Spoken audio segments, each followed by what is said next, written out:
Welcome back to the VandySports podcast. I'm Joey Dwyer here with Alaina Morris. We're going to be talking to Jordyn Oliver today, and again discussing the state of Vanderbilt women's basketball. They're 16-1, have won 9 straight. Alaina Morris led Vanderbilt to a win at Rupp Arena last night with 37 points, and this team is just rolling. So we figured we'd give the people what they want. Another women's basketball podcast. We're going to talk to Jordyn Oliver in a second, but first want to shout out our presenting sponsor for basketball season, the Wash House. Are you dreading laundry days? It's stealing time to do the things you truly enjoy. Let the laundry professionals at the Wash House take care of that for you. With 2 convenient locations in the greater Nashville area, just drop off your dirty laundry and our professional attendants can give you back the one thing you can never have enough of, which is your time. Within 24 hours, you can pick up your nicely folded, fresh and clean laundry ready to be put away. Check out www.washhouseclean.com. Stop in today and get your time back. Alaina, we're going to talk to Jordyn Oliver in a few minutes, but what did you think of last night? What did you think of the state of this program as a whole? Yeah, right now Vanderbilt's just continuing to roll on. Last night they won in Rupp Arena 95-73 with Alaina Morris' career high 37 points, which was incredibly efficient shooting from her, roughly 82% throughout the whole night from Alaina Morris. 3-0 in SEC play, and it's just hard to not buy into what Shea doing right now with this program. For sure, and Jordyn Oliver's certainly somebody who echoes that sentiment. We'll talk to Jordyn Oliver now. All right, here with Jordyn Oliver, Vanderbilt small forward. After Vanderbilt's win over Kentucky last night, the Commodores win 9 straight and moved to 16-1. Jordyn, thanks for coming on and take us through that win last night and what that meant for you guys to win your 9th straight. It was a big win. We just want to keep showing people and shocking the world. We came in this week unranked again, and we just feel like we have a chip on our shoulder, and we want to just keep winning and keep showing people that we're here, and they have to start taking notice. For sure. Jordyn, your role, I don't know what you expected coming into the year, but you've had a lot of people step up, and it feels like there's a lot of people who, on any given night, if Jordan Cambridge or Alaina Morris don't step up, you can be one of those people. What do you kind of feel your role is on this team, and how important is that to the success of this group? Yana and JoJo, they're great scorers, and they do what they need to do. And Sasha, they're like our 3-way punch, I call them. And so coming in, I knew that I was going to have to find like my niche because we had scorers. And so that's like rebounding, bringing up the ball, relieving pressure for JoJo and Yana. And so I like to say I do the uncool things. Everybody says on the team I do the things that don't show up on the stat sheet, but they need on the floor.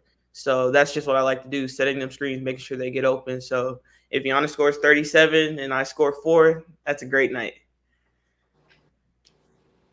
Alaina, go ahead. Yeah, you mentioned coming into this week unranked. Is that something that you are using personally as motivation?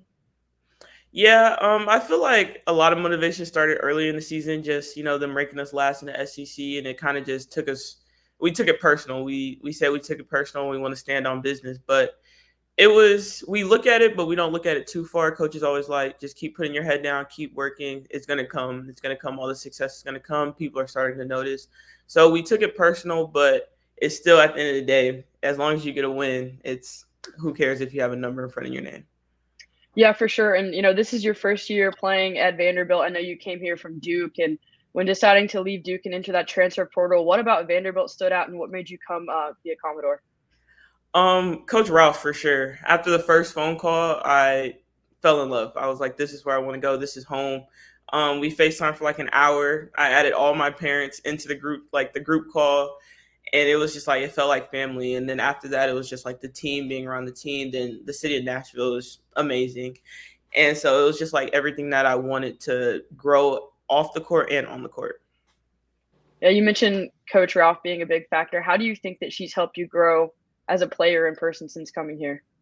Oh, she's helped me a lot. Coming here, I felt like I was very like well-defined as a person and like really mature and like all these different aspects. But coming here, she showed me that I have a lot more room to grow as a person. And I feel like every day she allows me to grow and also make mistakes and guide me through it. And you're still continuing with throughout the season. It's still new to Nashville. It's your first season here. What's something that you want the fans to know about you as a person or a player? Well, I love shoes. If y'all can see, it's my shoe collection. I love shoes. That's like my favorite thing, fashion. And then I actually really do love golf. I started golfing at a really young age, around like 5. My dad used to make me go to like courses and had a trainer and all that, but I thought it was boring at the time. Now I wish I would have taken it a little bit more serious, but I am a really big golfer. What's the best golf course in Nashville, Jordyn? See, so I never have time. You need to talk to Coach Ralph for me. Never have time to go to anyone, but Coach Tom said he's going to take me to one after the season. You need to go to Vinny Links. It's by the Titan Stadium. It's just Okay. it's like a par 3, but don't tell anybody this. They just let you walk on. It's free every time. Oh, Fantastic. perfect. As long as, That's what I need. Yeah, as when long you as the do guy- have time, well, you got to talk to Joey because this guy's a big golfer. So Okay, here we go. Me and you, Joey, we're locked in. right? As long as the guy in the clubhouse doesn't come running down and stop you, it's free every time. Okay, I'm going to have to go. I'm going to remember that. For sure. In high school, you were a McDonald's All-American, and I don't know that Vanderbilt gets a lot of people with that pedigree. Can you take us through that experience and kind of what the expectation was like for you coming out of high school? In high school, it was a great experience. I'll forever be grateful and blessed that I was able to, be a McDonald's All-American and Jordan Brand Classic, do things that people dreamed of doing. And coming out of high school, it was kind of like I felt like I had something to prove. But being at Vanderbilt, it feels like I don't have anything to prove. But I think before it was like a very big like weight on your shoulder. It's only 24 people, so you feel like you have to produce, you have to do these type of things. But being here, it's not like Jordyn Oliver, the McDonald's All-American. It's just like Jordyn Oliver as a person. So that's one thing I really do love about being here is that they kind of value me just as a person and not like my past. So you feel like that was maybe a label that was put on you early in your career, like Jordyn Oliver, the McDonald's All-American, when you got to college? Yeah, it was like a label every time the announcers, like I would come on the floor, that's the first thing the announcers would say. And it's cool, but it's just a lot of pressure at the same time. Being a freshman, you playing high school to college is two different worlds. And so it was a lot. But being here, Coach Ross was like, that's over. You're not Jordyn Oliver, the McDonald's All-American. You're just Jordyn Oliver, the basketball player that does the uncool things. For sure. You mentioned Shea Ralph, and it feels like this is a program that people want to be around, and it feels like you guys have a really strong culture. She's talked about that in the past. How would you describe the culture and what it's like to be a part of that program? Oh, the culture. I wish everybody could see our team every single day. We're just goofy, funny, laughing. We're very lighthearted. We take things serious. Like Coach Ross is a very serious, funny person, but she knows when like to lock us in. But we take things really funny and we just joke and we laugh and we get along. And so even in times when it feels like we're down by 7 against Mississippi State, I promise you, Camille or Sasha, somebody was in a huddle saying a joke. Like we're not really ever panicked. And I feel like that's what makes us succeed is that when teams do go on runs, we're always like, it's the game of basketball. Like that's what we're supposed to do. And then Camille comes with some joke and you're like, okay, like it's okay. We're good. We just need to get back on track. So I feel like our culture is very like lighthearted, funny. We just like to have fun. We're not supposed to be here. I feel like that's our thing is like, what do we have to lose? We're ranked, we're picked last. We weren't ranked. Nobody really was paying attention to us. So when we come out and play, it's like we have nothing to lose, but we have everything to gain. So that's kind of how like our approach is. sounds like you guys have a lot of fun. You have someone that comes to mind as far as the funniest player on the team. Oh, the funniest player on the team is for sure Camille. The next is Sasha. Camille doesn't show her personality a lot when she plays. She's very straight, cold, stone cold. We're like, Camille, just laugh, just smile, but that's just her. But with Sasha, I know y'all could probably like see a little bit of her more personality, but Camille is the goofiest one on the team. She is like, you be having a bad day and she'll come up and say something. You're just like, okay, like it's still just like it's still fun, it's lighthearted. So Camille for sure is like the funniest person on the team. Jordyn, I don't know that people expected this out of this team. You mentioned you guys were finished last in the preseason. What did you expect coming to Vanderbilt, and has it surpassed your expectations? It has surpassed my expectations, but I'm not surprised. Coming to Vanderbilt, just how Coach Ralph's how it's been going for her. I knew that it could be like an uphill battle, but everybody believed in what she could do. So it's like we weren't surprised. We just knew it was going to take a lot of work, and we knew that we were going to have to come in every day and put in the work and the hours for it. But it did surpass my expectations. To be 16-1, we all still sit and just be like, we're 16-1. and we only lost to the third-ranked team in the country. Like, that's a pretty good season right now. So it surpassed it, but it wasn't as bad as I thought it was going to be. Right. It feels like you guys are really rolling right now. How much fun has the last couple weeks been for you? It's a blast. It's so much. It's fun. It's honestly, this is the most fun I've had playing basketball, and I've been around a bunch of different programs and a bunch of different schools, and this is the most fun I've had. We want to see each other win. Yesterday, Giannis scoring 37 points.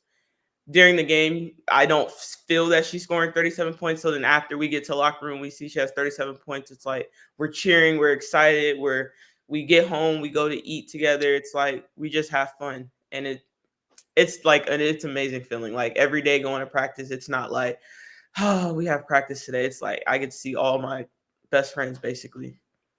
For sure.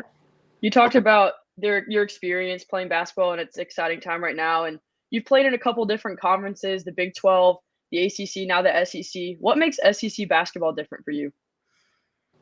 SEC basketball is the best conference in the world. I can say that. I feel like after being to like one of the top three, it's just every day you don't know when you could lose. Honestly, it's like one of those conferences where there's no team that you have to sleep on. People would probably sleep on us since we were ranked last, but like now it's like, okay, well that was the last ranked team, so now we have to be ready to play against Vanderbilt. So I feel like in other conferences, there's kind of teams that you don't really have to like pay attention to, or they're like, we'll just worry about them later. But like in the SEC, every day you can lose. So like Thursday and Sundays need to be your best days, or it could be somebody else's like national championship. Alaina, you got anything else? I don't think so. All right, perfect. Jordyn, thank you for your time. Keep it rolling, and we'll be there on Sunday. Thank you so much. Thank Thank you for having me. Alaina, I think we always talk about Jordyn Cambridge. We talk about Ayana Moore. What can you tell us about Jordyn Oliver and her game? She mentioned doing the small things well, or the things that are unheralded. She's averaging a little under 6 rebounds a game. What kind of player is Jordyn Oliver in your eyes? Yeah, Jordyn Oliver, she kind of talked about it. She does the stuff that's not pretty, and I would tend to agree with her. But when you watch her play, she does everything right. Something that comes to mind for me is she's so good at rebounding, but especially on the offensive end. I've seen so many times that she's given Vanderbilt a second chance to score, in which they've succeeded in that because of her effort.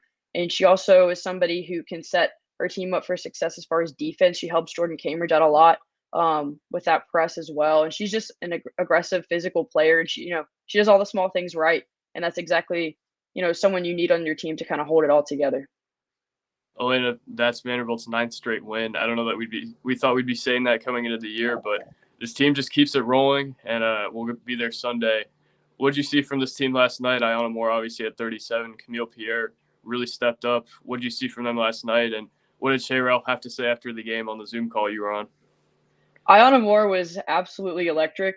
She had 37 points, which is her new career high. And it's not that she had 37 points because she was taking a lot of shots. She was efficient. She had 37 points on 14 of 17 shooting. She was 4 for 5 from 3, and she made all 5 of her free throw attempts. So Ayana Moore wasn't just shooting to shoot and try to score. She was consistently scoring throughout the night and letting the game come to her. And so that was just the best performance I've seen out of her all year. She's averaging roughly 28 points through the first 3 SEC games right now, which is crazy. And then you mentioned Camille Pierre. She has a new career high, I believe 16, coming off the bench as well. And it seems, Joey, when we've talked to Shea Ralph, that she's been so high on Camille Pierre as she's just a freshman. So 16 points, I believe. I don't want to get that wrong, but around 8 rebounds, something like that. Last night against Kentucky, she played big off the bench. And someone, that might have been overshadowed is Jordyn Cambridge. Her 12 points matched with 12 assists as well. Ayana Moore is one I want to talk about a little more. 7 assists, 0 turnovers last night. Like you mentioned, efficient. She's obviously really gifted, but it feels like she's becoming more of a vet and becoming more of a player they can rely on after her stretch in non-conference play. That was a bit of a slump. Yeah, she went through a little bit of a slump there before SEC play, but the good thing is, non-conference play gives you a chance to work on things, but it doesn't affect you when SEC play starts. That's a whole new ball game. And she's doing really well right now, scoring in SEC play. And it just seems that, to go back to what I said earlier, she's not forcing anything. She's letting the game come to her as well. Not just with scoring, but passing. 7 assists and 0 turnovers is a really good number as well. let's talk about Sasha Washington. Hasn't had tremendous numbers lately. In non-conference play, there were some games that she completely took over. But Vanderbilt's still finding ways to win without dominant performance from Sasha Washington. Do you feel like she's someone who could potentially get involved a little bit more down the stretch, or is the blueprint for Vanderbilt still kind of win on the perimeter, and then Sasha Washington, maybe a nighter here, there, finds a way to impact the game in a big way? Yeah, Sasha, it's been a little inconsistent for her so far, but that's definitely something she could fix. I don't want to say it's a slump, kind of like Iona Moore winning because they're two different positions, but Sasha took 8 shots last night and she only scored on 3 of them, so she's getting opportunities to score. I think it's just a matter of finishing around the rim, and we've seen that she's had the ability to do that in non-conference play. So I think just getting adjusted to the SEC. I know that the SEC brings bigger size in the paint, and she could be considered undersized for that center position that they put her in. So I think just kind of finding her rhythm down low. I definitely think that she could have some big nights going forward, though, and she's shown that she's capable of that. Yeah, I mean, Jordyn Oliver still mentioned that she's one of their big three and one of their kind of go-to scorers. It seems like I asked Shea Ralph about this too. They have a lot of depth up and down the roster that she hasn't had in the past. Jordan Cambridge is obviously probably their best player. Iona Moore is certainly making a case for that right now, though. Justine Pisotskwen, we haven't mentioned, she could step up on any given night and give them double-digit points. Sasha Washington, another we mentioned. Alaina, how important is that depth for them just to have all these go-to people who can put it on the floor and score in a pinch when Vanderbilt maybe doesn't have its best night from Iona Moore or Jordan Cambridge? Yeah, that's something that they haven't had in the past that they have this year. You mentioned a couple of players, Sasha maybe finding her groove that, improving she can score, and someone that we haven't really talked about yet is Justine Pisot, and she very much has the ability to score. We've seen her shoot from way behind the three-point line and bury triples like it's just nothing for her. So, waiting for players like Justine to step up or Sasha to have a big night and, getting production off the bench as well. Camille Pierre has been big with her 16 points last night and just production all around. Jordyn Oliver doing all the efficient things. And I know, Joey, the other day when we talked to Shea Ralph, we said, "What do you think of Bella LaChance?" And she said, "I want to know what you all think of her." And that's somebody who provides valuable minutes. And that's something she talked about last night is her minutes might not always be big, but when she's on the floor, she always gives us big, big things to work with. Camille Pierre, another one that Shea Ralph mentioned in that presser and has frankly raved about. We saw the SportsCenter top 10 play nominee against Lipscomb a few weeks ago. We saw her big performance last night. What have you seen from Camille Pierre, and why should Vanderbilt fans buy into her long term? The thing is, she's only a freshman, and I know against Florida she had her struggles on offense, and that's what Shea Ralph talked about. That even though she, had a tough time scoring the ball, she was still rebounding. She was still, tying up jump balls for her team, doing all the right things. And she turns around and has a big game last night against Kentucky. So she's not even thinking about the fact that she didn't, have a great game on offense against Florida. And she goes into Rupp Arena and has a good offensive game for her. So I think this just the mindset of it's a new game. And I think that's what Camille Pierre has shown that she's, capable of doing is just thinking about the game that's ahead of her and not focusing on maybe not doing well in the past. And she's just got a lot of upside. She's just a freshman and she seems to be the first one coming off the bench. And it just shows that Shea Ralph has a lot of trust in her. Alaina, Shea Ralph has really recruited this cycle. They have a lot of freshmen who we've talked about, and a lot of them who have stepped up on different ways. You've seen, 2 or 3 freshmen start at some points. Madison Green looks to be their best one, and she's gone out, and they haven't really missed a beat. So it feels like she has really taken a step forward in recruiting, and I don't know why you wouldn't want to play for somebody like Shea Ralph right now. Yeah, it's tough to not want to. I mean, Madison Green, we mentioned her. She had that season-ending injury, and which is very unfortunate. She was showing a lot of upside and just starting to hit her stride. And someone we haven't quite mentioned yet is another freshman, Aga Makira. She hasn't, done anything big the last couple of games, but she's shown the ability at times to be able to score the ball outside, and she's got a nice jump shot as well. And she had 18 in the non-conference play as her career high, so she has the ability to score, and she's also got good height as well. So I think that's just another piece that Shea Ralph's going to have to work with in the future. I'm glad you asked Jordyn Oliver about rankings, because I know that that's something that Shea Ralph danced around a little bit. She gave us a little coach speak there, but still gave some good insight.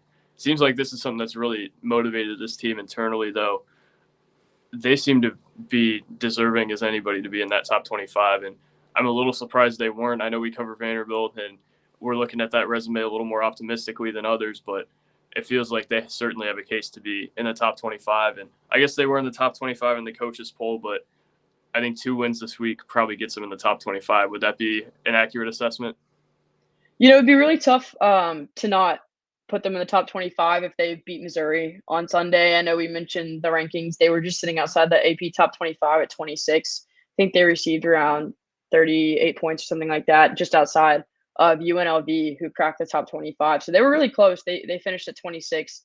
And I know, they could have been put up there and they weren't this week, but if they continue to win, the only thing to do is move up. And I know we talked about the coaches poll as well. They came in at 24th in that. So they're starting to get some recognition.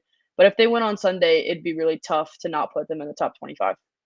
Yeah, I was a little surprised that they weren't in it this week, but seeing as they won last night and they might win on Sunday again, probably have a good chance to win on Sunday, going to be really difficult to exclude them at that point.